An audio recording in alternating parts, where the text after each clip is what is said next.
Chapter 1. The Warrior is Born. No one is entirely sure of his origins. No one knows who his sire was or who birthed him into the world, yet everyone knew the day he was born. It is said that when he uttered his first cry into the world, it rippled through the air with such force nearby trees were stripped of their leaves. When his tiny fists struck the earth as he cried, the tremors were felt throughout the entire Dek Rong mountain range. The surrounding villages were terrified. They whispered that an ancient evil must have awakened in the mountains, and soon a giant or demon would descend from the bamboo-covered slopes to devour them all. These fears were especially prominent in the southern village closest to the Dek Rong mountains. It was there that the odd, echoing noise was the loudest, and the rumblings through the earth were the strongest. The mothers ushered the children inside and under their beds. The men gathered at the inn and discussed what should be done. The wildlife on the mountains mainly consisted of goats, rodents, perhaps a boar or two, birds, and a tiger would be spotted on infrequent occasions. No one, not even the most experienced hunters, could assign the noises to any of these animals, so demon and monster theories prevailed. What could they do about it, though? If it was something supernatural, what could they do to stop it? Panic was beginning to spread amongst the men, as it seemed the entire village would be little more than sitting ducks, awaiting their demise. There was one young man among them, however, that scoffed at such a thought. Sung Lo was tall, thin, but muscled, with waist-length black hair that he kept in a single braid behind him and neatly trimmed mustache and goatee. He wore the same simple outfit as most men in his village, a loose gray shirt with a high collar, long baggy sleeves, and knotted buttons in the front. This was paired with similar-colored, loose-fitting pants and sensible black cloth shoes. He was also a skilled martial artist trained in Dek Chi, a form of martial art created in the Dek Empire. Known for its deceiving elegance, an outsider might mistake it for a dance of some sort. Such a miscalculation would be a grave error. The control and discipline needed to perform the sweeping fluid arm motions and wide, almost ballerina-like steps quickly transform into precise, sharp strikes, akin to a snake lashing at its prey. When he was a young boy, Sung dreamed of eventually traveling to Dek Wo and competing in the grand tournaments. Contestants would duel not just other practitioners of Dek Chi, but other forms of martial arts from other empires as well. He had hoped to prove his skill and learn from the other masters. When he was just 15, all of that was dashed. Around that time, Empress Chai came into power, and her army's endless hunger for food and metal demanded that any and every able body go to work. Events like the martial arts tournaments were deemed unnecessary and cancelled indefinitely. So for 5 grueling years, he spent his days deep in the iron mines, hacking the ore from the rock so it could be sent to the capital. If that wasn't bad enough, word had arrived recently that the Empress had declared war on the powerful Kak Empire. This event meant more metal, more food, more work, and worst of all, more men. Fear was rippling through the valley that their fathers, brothers, husbands, and sons would soon receive a summons to arms. Having just turned 20, Sung would be a prime candidate for conscription, and the prospect weighed heavy on his mind. The new development, this odd sound and rumblings coming from the mountains, seemed like the perfect distraction from it all. When he was confident it wasn't any of the demons or monsters some of the elders were croaking about, he couldn't particularly hazard any guesses as to what it could be. Nevertheless, he declared that he would travel up the mountain and investigate. Some shrugged in indifference. Others mocked him, saying he was running headlong into his death. Sung paid all of it little heed as he struck out from the southern village in the Dekcho Valley. He carried with him a quarterstaff, a machete, a clay jug on his back filled with water, and a small pouch of cheese and bread on his belt. Sung ascended the first slope at the base of the Dek Rong Mountains, then the second, then a third, and a fourth, before stopping to rest. As he conservatively slipped from his jug and nibbled on his bread, Sung looked out over the valley. There were 8 villages total, each facing a cardinal and ordinal direction with paths leading through the jungle to a shared shrine in the center of the formation. Life in these villages had always been simple, but now it was growing more and more difficult. The women toiled endlessly in vast fields of grain and vegetables to the north, while the men descended into mines to the east. However, just as everyone else in the empire, they gained very little from their labor, as most of it was to go to Dek Wo, the capital city. Sung thought Empress Chai Dek was a ruthless woman who cared not for her people, but only for expanding her wealth and power. The villages in the valley were little more than labor camps to her, as she forced the inhabitants to slave away for crumbs. Sung shook his head to clear his thoughts. This was no time to think of the misery that was his and so many others' lives. Now was the time for adventure. The air still rippled with that strange cry. The earth still shook in constant intervals, and Sung was determined to find the source. He fastened the lid on his water jug, tightened the rope on his food pouch, and gripped his quarterstaff. It was time to continue. Hours passed as Sung continued his hike upwards. The path was not easy, as the slope became steeper and steeper, but the abundant bamboo served as an excellent hand and footholds as the climb went almost entirely vertical. His martial arts training served him well on the journey.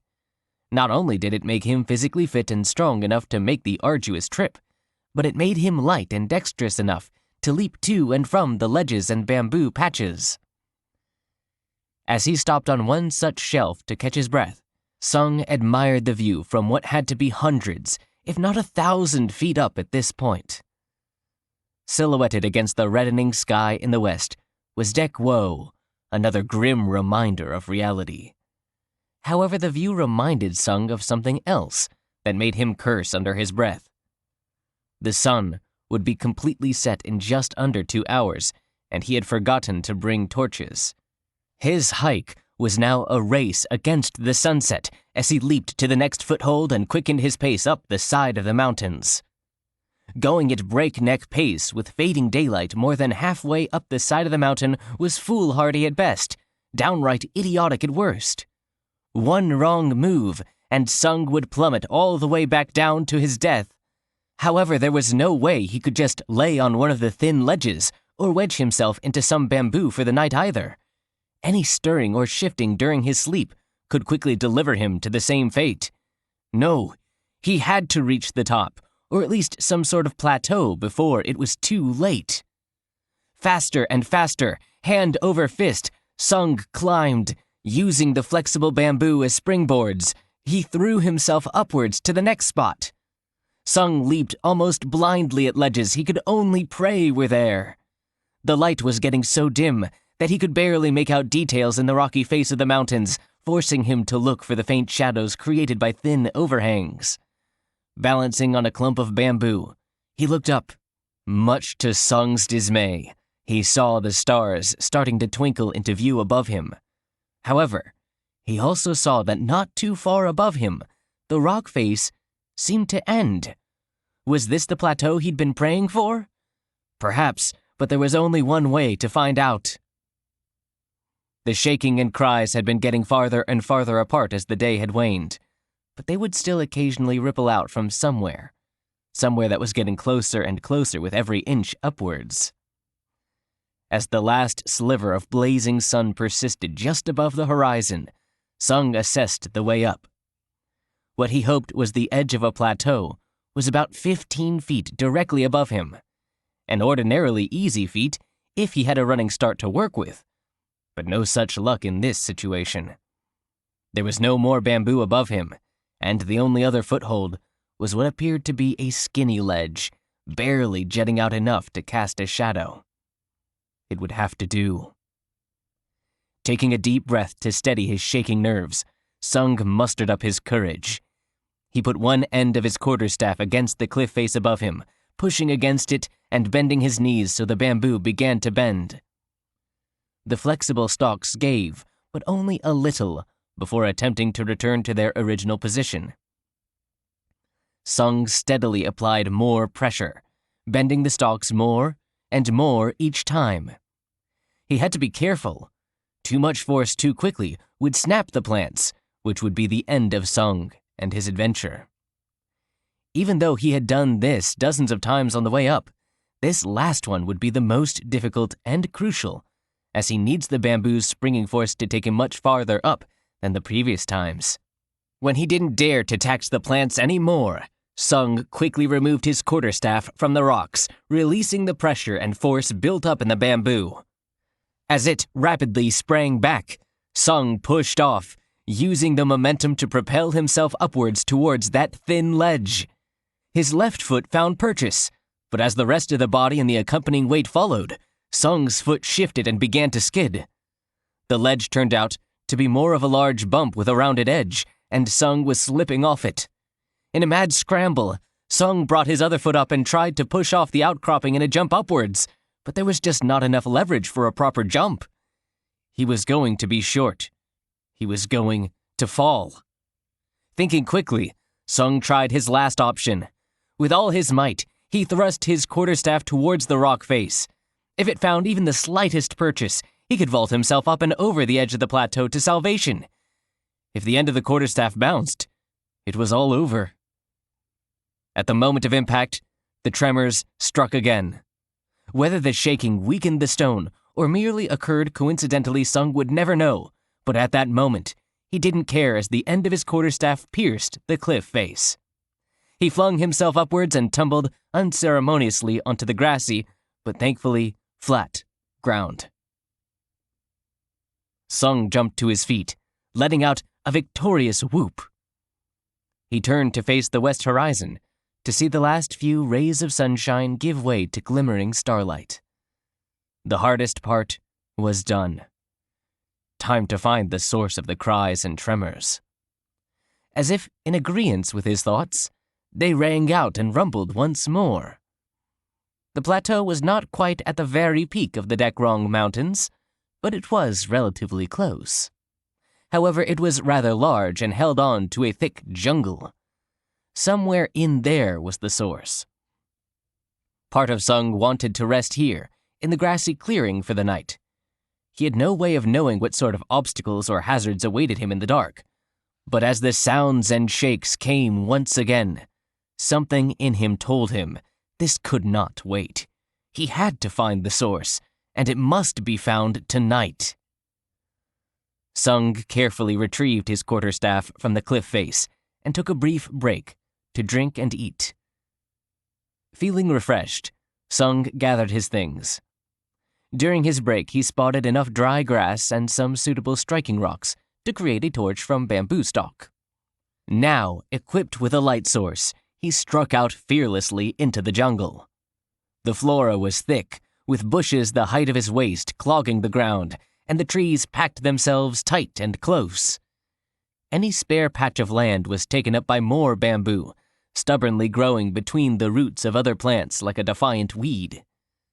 At the moment, he heard no sounds of animals. It stood to reason that even the bravest animals would have been frightened into hiding by all the commotion. After walking for several minutes with no break in the foliage and no paths to follow, Sung stopped. He had no clue where he was going, and realized that the best course of action at this point would be to wait for the cries and rumbling to start again so he could travel in its direction. He sat down on a stone and waited. Minutes passed, then half an hour, then a full hour with nothing. Just as Sung began to worry, the sound came again, accompanied by the rumbles. It was weakening, though. The initial cacophony that started in the morning had been heard throughout the entire valley. It was doubtful that this volley could be heard a quarter of the way down the mountain. As he stood and began walking quickly towards the sound, Worry began to furrow Sung's brow. Whatever this thing was must be alive, and its strength seemed to be waning. However, if it was alive, perhaps it could hear him or maybe even answer. "Hello?" called Sung into the dark. He held his breath as he waited for a reply. He turned in circles, producing only the slightest rustling in the leaf litter as he strained his ears to hear even the slightest sound in answer to his call. Then he heard it. He was close enough now that the sound wasn't echoing off the mountains, distorting and changing. The realization of what was making the sound struck Sung like a blow to the head. A baby?" he finally exhaled, releasing the breath he had been holding in. It seemed inconceivable, but the cry meekly sounding through the mountain jungle was the wailing of a baby. It had a hoarseness to it, as the child had been screaming all day. Sung had never been happier that he trusted his instincts and did not let the matter go until morning. He took off in a sprint towards the sound, hopping over shrubs and logs, pushing aside bamboo shoots, and dodging trees. He paused atop a fallen tree and listened once again. When no sound came, he cupped his hands around his mouth and yelled again, "Hey!" hoping the sound would startle the child to cry once more. Sure enough, the pitiful wail came drifting through the brush on Sung's left. He was close. He'd have to be careful not to miss the baby altogether. Sung began to pick his way through the undergrowth slowly and methodically, pushing aside the broad leaves of ferns and bushes to ensure the child was not tucked away under them. As he looked up to check his path, something unusual caught his eye. The trees in this direction had no leaves. The night sky full of stars was visible through the twisted network of bare branches. Sung turned to glance behind him and saw those trees were in full foliage, blocking the moon and starlight with their leaves. Unsure of what to think, Sung pressed forward. As he went further into this bizarre area, the ground had less and less debris covering its surface, as if it had all been blown away. His shoes went from crunching on the leaves and grass to shuffling on packed dirt. Still, there was no sign of this child. Sung was prepared to shout again when he rounded the trunk of a large tree. He had come into a sizable clearing with a single tree standing in the center, illuminated by the moon like a spotlight. Bored into the tree's trunk was a knothole fit for a large family of birds or squirrels, but placed there instead was a small bundle wrapped in a ragged blanket. The bundle occasionally moved, wobbling back and forth, and tiny whines emitted from it. Sung approached slowly, cautiously, reaching out his hand towards it. His fingertips brushed it, and the blanket surged with movement, and renewed cries echoed from inside the knothole. Throwing all sense of caution to the wind, Sung reached with both hands into the hallow and pulled the squirming, mewling bundle out. As he did, the tattered blanket shifted and revealed a newborn baby. It was a boy. His eyes were barely open. The poor child's face was flushed from crying out for so long, and covered in the dried, crusted remains of his tears and snot. He had a short layer of brown hair on his head and a slightly olive complexion. As Sung marveled at what he discovered, the baby whimpered and sputtered, too exhausted to wail any longer. Sung had never cared for a child before, but having seen the women in the village tend to their broods from time to time, he gently bounced the baby in his arms. This action seemed to calm the child, as he slowly opened his hazel eyes to look at his savior. Sung was struck by how bright brownish-orange they were, with brilliant flecks of green and gold. "Where are your parents, small one?" asked Sung, as he turned in circles, scanning the jungle around him. Naturally, the child did not reply. His fussing had calmed, though, as he sucked on his tiny fist. Sung knew that the Dekrong Mountains were uninhabited. The dense jungle offered little room to build and farm for one person, let alone a group of people. People only scaled the mountains for two reasons. One would be to hunt down a beast that had gotten too comfortable with living on the lower slopes and picking off livestock for its meals. The other reason was foolishness, someone deciding that they needed to prove their fortitude and strength for whatever reason. Neither of these reasons could explain how this child had come to be placed in a tree, alone and wailing. That was another matter, the wailing. The entire Dekcho Valley must have heard the piercing cries and felt the earth tremor. How on earth could a mere orphan child be the cause of that? Sung's mind was spinning with questions and exhaustion. The child yawned and stretched his chubby arms before attempting to pull closer into Sung's chest. "I suppose you're right," muttered Sung as he shifted the baby to his dominant arm. "Some rest is in order. Perhaps in the morning, things will be more clear." Using his quarterstaff, Sung dug out a small fire pit next to the tree. He broke down his torch and used it for kindling a flame. With a weary sigh, he sat down on the ground, his back against the tree. The child had fallen asleep in the crook of his arm some time earlier and snored lightly. Sung watched the boy's tiny chest rise and fall, till eventually he too slipped into sleep himself. The morning seemed to come abruptly, as Sung was startled awake by the cries of the boy. Well, it was less the boy's crying and more the ringing, rippling, head-splitting effect his voice seemed to create. Completely stunned, Sung jerked and backpedaled away from the baby, letting it fall from his lap. The distance was small, but the impact transformed his utterances from a simple cry for attention to a screech of pain and fear. Sung's hands flew to his ears as the trees around him shook violently, their branches clattering together and adding to the noise. As he cried, the boy writhed in his swaddling blanket till at least his arms were free. With little fists closed so tightly his tiny knuckles were white as bone, he began to beat the ground in a tantrum, causing a spectacular shaking, just like the tremors from yesterday. As the entire mountain quaked from the light of the boy's distress, Sung sat where he was, mouth agape, unable to comprehend what he was seeing. A baby, a tiny newborn's cry was the cause of the village's fear. This was the demon they feared, who would come crashing down the mountainside and devour them all. It seemed unthinkable, yet here it was before Sung's very eyes. He had so many questions, but the shock was wearing off, and it occurred to him that above all, laying on the ground, was a defenseless child, an innocent. Though he was afraid, Sung crawled back to the screaming baby.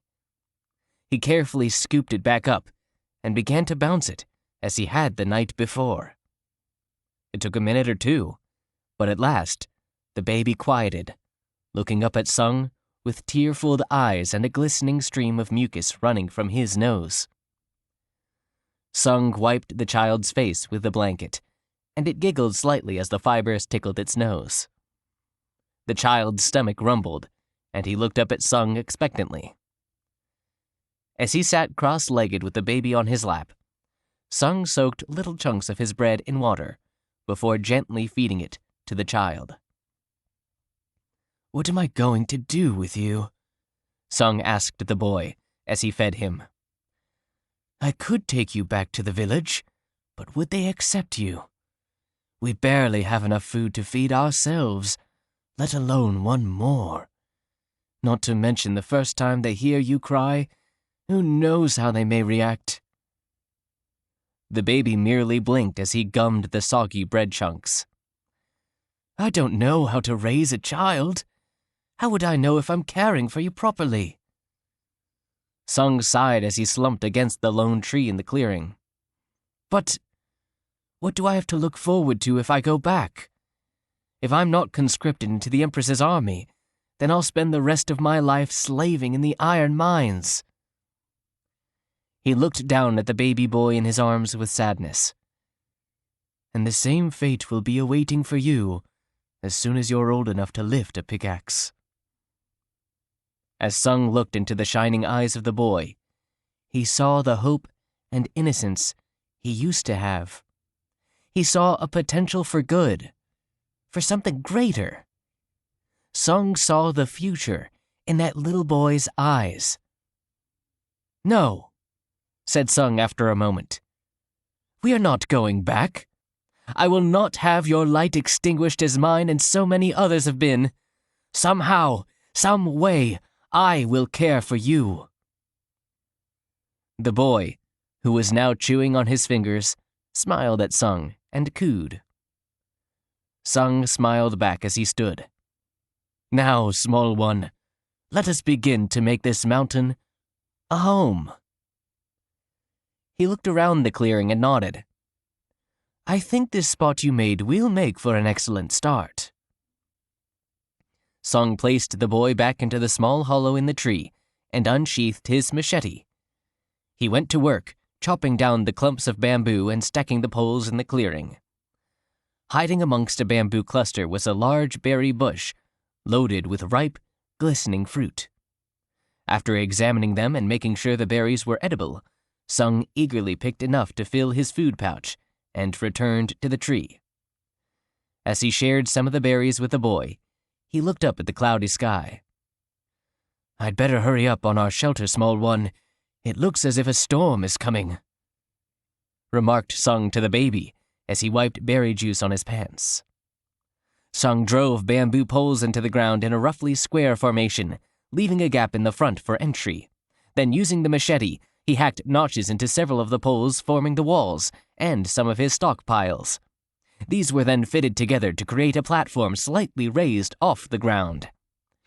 Sung added additional support by cutting some bamboo to size and propping them under the platform. With the walls and floor formed, Sung went to work on the roof.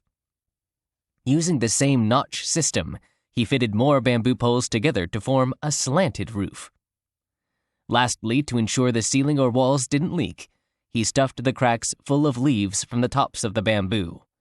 Any leftover bamboo leaves were scattered across the platform for a little extra cushioning. In particular, he made a nest-like pile for the child. Once the simple hut was completed, Sung moved the baby boy from the tree to inside. "What do you think? It's not much, but we'll make it better over time. It'll at least keep us out of the elements." The boy's eyes practically rolled in his head as he strained to take in every inch of the new surroundings. He spotted one of the leaves sticking out of the wall and reached for it. Sung moved his small hand away. "No, small one. That's what's going to keep the wind out." Sung peered out of their hut.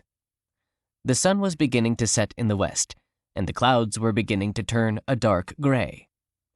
However, there was just enough time to gather a few more things. Sung quickly returned to the berry bush and collected more of the delicious, plump, purple berries. He also gathered a few more bamboo poles. Upon arriving back at the clearing, Sung cut the ends of half of the poles, exposing the hollow inside, before setting them upright in the middle of the clearing, along with his water pot, to catch the incoming rain. The other half was cut into small enough pieces to be brought inside. His work was finished just in time.